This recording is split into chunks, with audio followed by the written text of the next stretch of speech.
আমরা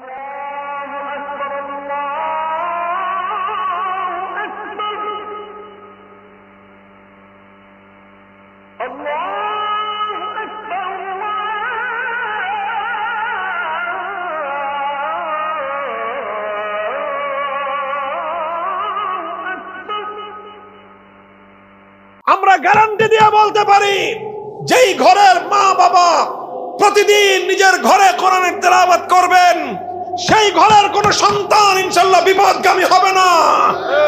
সেই ঘরের সন্তানরা মাদকাসক্ত হবে না। সেই ঘরের সন্তানরা সন্ত্রাসী হবে না। সেই ঘরের সন্তানরা অন্ধকার পথের যাত্রী হবে না। সেই ঘর থেকে ইনশাআল্লাহ শরীফ ওসমান হাদিরাই জন্ম হবে। কোরআনের তেলাওয়াতকে জাগ্রত করেন, সমাজ বদলে যাবে ইনশাআল্লাহ। ইয়াতলু আলাইহিম আয়াতিহি ওয়া ইউআল্লিমুহুমুল কিতাব। আল্লাহর পয়গম্বরের 2 নম্বর কর্মসূচি ছিল কি? তালিমে কিতাব। 1 নম্বর ছিল তেলাওয়াতে কিতাব, 2 নম্বর ছিল তালিমে কিতাব। তালিমে কিতাব মানে কি? মানে হলো তেলাওয়াত তো করবে কম্পালসারি, প্রত্যেকেই, এভরিওয়ান। তেলাওয়াতে কিতাবুল্লাহ থেকে এক মুসলমানও বঞ্চিত হবে না। 100% মুসলমান 100% কোরআনের তেলাওয়াতকারী হবে। কথা পরিষ্কার?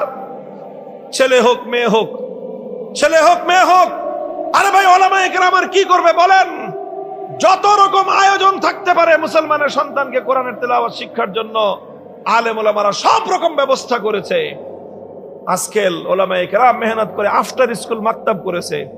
বাচ্চাদেরকে স্কুলে পড়ান, আপনার স্কুল টাইমের সাথে শিডিউল ঠিক রেখে 1 ঘন্টার জন্য বাচ্চাকে আফটার স্কুল মাকতাব নামে সারা দেশব্যাপী এক বিপ্লবী কর্মসূচি চলছে আলেম ওলামাদের নেতৃত্বে।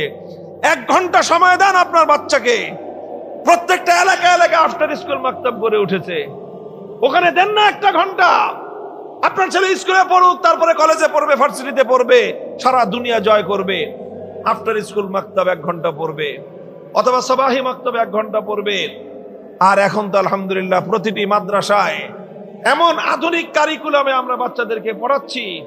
এই যে মাদ্রাসা আপনারা দেখলেন এখন প্রদর্শনী, এখানে ছোট ছোট বাচ্চাদেরকে, যেই বয়সে আমরা ক্লাস 5 অথবা ক্লাস 3 পর্যন্ত বাচ্চাদেরকে আমরা সাধারণ শিক্ষায় শিক্ষিত করে দিচ্ছি, যে কোনো স্কুলের শিক্ষার্থীদের সাথে আমাদের মাদ্রাসার ক্লাস 3 ছাত্ররা কম্পিটিশন করতে প্রস্তুত। প্রত্যেকটা সাবজেক্টে প্রস্তুত। বাংলা, অঙ্ক, ইংরেজি সহ যতগুলো সাবজেক্ট, প্রতিটা সাবজেক্টে তারা কম্পিটিশন করবে। ইন দ্য মিন টাইম আলহামদুলিল্লাহ কোরআনে কারীমের বিশুদ্ধ তেলাওয়াত, শুধু বিশুদ্ধ তেলাওয়াত নয়, জাতীয় এবং আন্তর্জাতিক পর্যায়ে কম্পিটিশন করার মতো যোগ্যতা সম্পন্ন তেলাওয়াত সে শিখবে। এই মিয়া, হুজুররা আর কি করবে বলেন? আর কি করবে হুজুররা? সব দোষ তো হুজুরদের। হুজুররা পাঞ্জাবি বড় বড় পরে জামা, দেশে কাপড়ের দাম বাড়ায় দিচ্ছে, তাই না? হুজুরদের কোনো প্রোডাক্টিভিটি নাই। ইংলিশে বলে মাঝে মাঝে, আবার ওই যে মাঝখানে একটা বের হয়েছিল না, আব্দুল লতিফ সিদ্দিকী, আমার হুজুর আশরাফ আলী সাহেব হুজুর আহমদুল্লাহ আব্দুল লতিফ কাযযাবী সিদ্দিকী হয় কি, যে হজের কোনো প্রোডাকশন নাই, শুধু রিডাকশন। ইংলিশে বলছে, অনেকে বুঝেন নাই। প্রোডাকশন নাই, রিডাকশন মানে হলো খালি খরচ হয়, আয় নাই। বুঝেন নাই? কয় হুজুররা তো দেশের অর্থনৈতিক উন্নয়নে কোনো ভূমিকা রাখে না। উন্নয়ন কাকে বলা হয়, উন্নয়ন কাকে বলা হয় এবং উন্নয়ন কিভাবে হয়, তার যদি সত্যিকার আলোচনা করতে বসি, ঘন্টার পর ঘন্টা আলোচনা দ্বারা আমরা সাব্যস্ত করে দিতে পারবো তোমাদের লজিক, তোমাদের যুক্তি এবং তোমাদের জ্ঞান বিজ্ঞানের আলোকে, যে আলেম ওলামারা এই দেশের, এই সমাজের অর্থনৈতিক উন্নয়নে যেই ভূমিকা তারা পালন করতেছে, যদিও প্রত্যক্ষ নয় তবে পরোক্ষভাবে তাদের যে ভূমিকাটা সমাজের অন্য কোন শ্রেণী এবং পেশার মানুষের এই কন্ট্রিবিউশন নাই।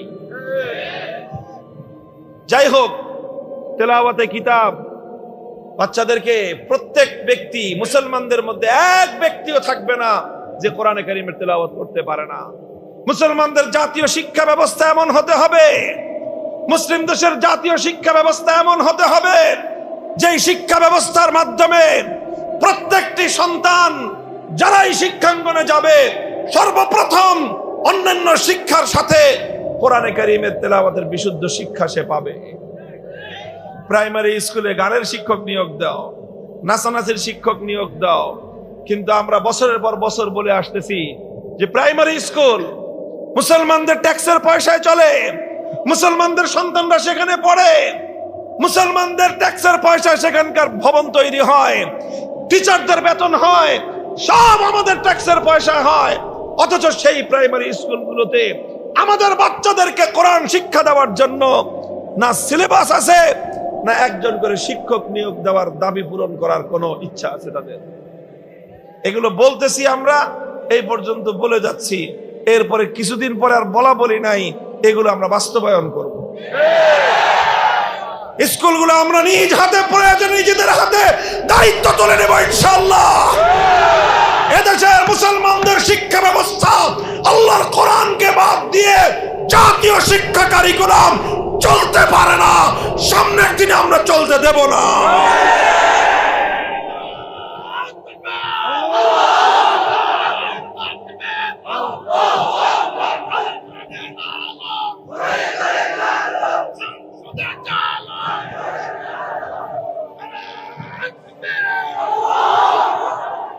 কাজেই তিলাওয়াতে কিতাবুল্লাহ উলামায়ে কেরাম নিজেদের দায়িত্বে করছেন, আলেম সমাজ আমরা নিজেরটা খেয়ে নিজেরটা পড়ে আমাদের ভক্ত অনুরক্তদের সহযোগিতায় রাষ্ট্রের কোন ধরনের পার্টিসিপেশন ছাড়া, উইদাউট এনি পার্টিসিপেশন, তোমাদের কোন ধরনের অংশগ্রহণ ছাড়া কোটি কোটি মুসলমানের সন্তানদেরকে আমরা শিক্ষিত করতেছি, কোরআনের শিক্ষা দিচ্ছি, অন্যান্য শিক্ষা দিচ্ছি। এটা আমরা করতেছি। আমাদের পরবর্তী স্টেপ হলো আমরা তো আমাদেরটা করবো ইনশাআল্লাহ। জাতীয় শিক্ষা কারিকুলাম প্রাথমিক প্রাইমারি স্কুলগুলো কোরআনী শিক্ষা থেকে শূন্য থাকতে দেওয়া হবে না।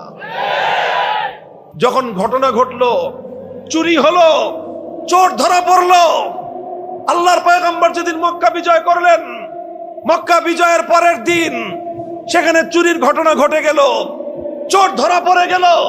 সাধারণ কোনো চোর নয়, সম্ভ্রান্ত পরিবারের চোর, এক মহিলা চোর, নাম হলো তার ফাতেমা। সাধারণ কোনো ঘরের মেয়ে না, একটা উচ্চ বংশের সম্ভ্রান্ত বংশের মেয়ে। স্বয়ং আল্লাহ রাসূল সাল্লাল্লাহু আলাইহি ওয়াসাল্লামের সাথে যেই বংশের, যেই পরিবারের ব্লাড কানেকশন, নবীজির যে নানির গোষ্ঠী ছিল, সেই বনু মখজুম, সেই বনু মখজুম গোত্রের মেয়ে ফাতেমা মখজুমিয়া চুরি করে ধরা পড়লো। মক্কার লোকজন চিন্তা করলো যে এখন যদি মেয়েটার হাত কাটা যায়, একটা মেয়ের হাত কাটা যাবে, সঙ্গে পুরো বংশের নাক কাটা যাবে। কাজেই যে করেই হোক তদবির করা শুরু করলো যে মেয়েটার যেন হাত না কাটা যায়। তদবির করবে কে? শক্তিশালী আল্লাহর নবীর ঘনিষ্ঠ লোককে তৈরি করা হলো। উসামা ইবনে জায়েদকে বলা হলো, তুমি গিয়ে, সম্পর্কে তো তোমার দাদা লাগে, তোমাকে অনেক বেশি ভালোবাসে, তুমি গিয়ে তোমার দাদা মুহাম্মদ সাল্লাল্লাহু আলাইহি ওয়াসাল্লামকে বলবা, ইয়া রাসূলুল্লাহ, এই যে মামলাটা আসতেছে, এই মামলার আসামি কিন্তু আপনার নানির বাড়ির লোক, কাজী আপনি একটু এটাকে ম্যানেজ করে নিয়েন। সে গিয়ে তদবির করলো। আল্লাহ রাসূল সাল্লাল্লাহু আলাইহি ওয়াসাল্লাম ক্ষিপ্ত হয়ে উঠলেন। ফাকান্নামা ফুকিয়া ফি ওয়াজনাতিহি হাব্বুর রুম্মান, আমার নবীর চেহারা রক্তিম বর্ণ ধারণ করে লাল হয়ে গেল। মনে হলো যেন আমার নবীর চেহারার মধ্যে বেদানার রস ছিটিয়ে দেওয়া হয়েছে। নবীজি উসামাকে ধমক দিলেন, উসামা আতাশফাউ ফি হাদ্দিম মিন হুদুদিল্লাহ, আল্লাহর কোরআনের বিধান বাস্তবায়ন হবে, তুমি তদবির বাণিজ্য নিয়ে আসছো, খবরদার আর কোনোদিন যেন তোমাকে আমি আল্লাহর কোরআনের কোনো বিধান বাস্তবায়নের পথে তদবির করে বাধা দেওয়ার জন্য তোমাকে আমি না দেখি। উসামাকে ধমক দিয়ে বিদায় করলেন। নবীজি বুঝতে পারলেন এটা শুধু উসামা একার কাজ নয়, উসামা অল্প বয়স্ক মানুষ, সে বুঝতে না পেরে আমার কাছে এসে বলেছে উসামার পিছনে বিরাট এক গোষ্ঠী আছে, এটা অন্য কোনো গোষ্ঠী নয়, স্বয়ং আমার মক্কার কুরাইশের গোষ্ঠী, আমার নানির বাড়ির লোক, আমার গোষ্ঠীর লোকজন। তারা মনে করেছে আগে যেরকম নেতার ভাগ্নি চুরি করলে, নেতার পোলা চুরি করলে, নেত্রীর ছেলে চুরি করলে, আপনজনরা চুরি করলে, চেয়ারম্যানের মামু, মন্ত্রীর দুলাভাই, এমপির শালা, এরা অপরাধ করলে তো কোনো শাস্তি নাই। কাজেই তারা মনে করেছে এখনো বুঝি সে আগের সিস্টেম। বুঝছে না, বুঝছে না, বুঝছেন নি ঘটনাটা? আল্লাহর নবী বুঝলেন যে শুধু উসামাকে একা ধমকালে হবে না, এই জাহেলিয়াত মক্কার প্রতিটা মানুষের অন্তরে অন্তরে গেঁথে আছে। আমরা যেই বিপ্লব করেছি, মক্কার মানুষের হৃদয়ের ভিতর থেকে সেই জাহেলিয়াতের শেকড় উপড়ে ফেলতে হবে। নবীজি ফালাম্মা কানাল আশিয়্যু, বিকাল বেলায় আল্লাহর নবী নামাজের পরেই বাইতুল্লাহ কাবা শরীফের সামনে দাঁড়িয়ে গেলেন। মক্কার লোকজনদেরকে জমায়েত করে নবীজি একটা ভাষণ দিলেন। বললেন যে দেখো, ইন্নামা হালাকা মান কানা ক্বাবলাকুম ইযা সারাকা ফীহিমুদ দাঈফ আকামু আলাইহিল হাদ ওয়া ইযা সারাকা ফীহিমুশ শরীফ তারাকুহু। তোমাদের পূর্ববর্তী অনেক জাতিকে আল্লাহ পাক ধ্বংস করে দিয়েছেন। অপরাধ একটাই ছিল, দুর্বল যখন অপরাধ করত, যদি অপরাধ দুর্বল মানুষ করে, ওই যে হিরোইনজি অপরাধ করছে, ঠেলা গাড়িওয়ালা অপরাধ করছে, রিক্সাওয়ালা চুরি করছে, অথবা মেহনতি মানুষ, গরিব দরিব, এই শ্রেণীর মানুষ যখন অপরাধ করত, তখন সেই দুর্বল মানুষের উপরে আইনের শাসন 100 ভাগের জায়গায় 200 ভাগ কায়েম করে। ধর এটারে, এখন ন্যায় বিচার প্রতিষ্ঠা করো, আইনের শাসন কায়েম করো, দুর্বলের উপর দিয়ে আইন মারায়। আল্লাহর নবী বলেন ওয়াইজা সারাকা ফীহিমুশ শরীফ তারাকুহু।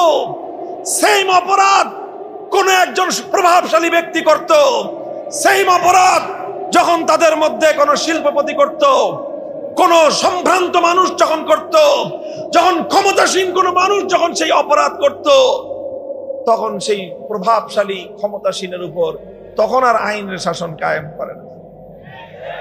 আইনের শাসন সব বিরোধী দলের জন্য, আর নিজের দলের লোকজনের জন্য কোনো আইন নাই। আল্লাহর নবী বলেন যখন কোন সমাজে এই ধরনের বৈষম্য তৈরি হয়, আল্লাহ পাক রব্বুল আলামিন সেই সমাজকে ধ্বংস করে দেন।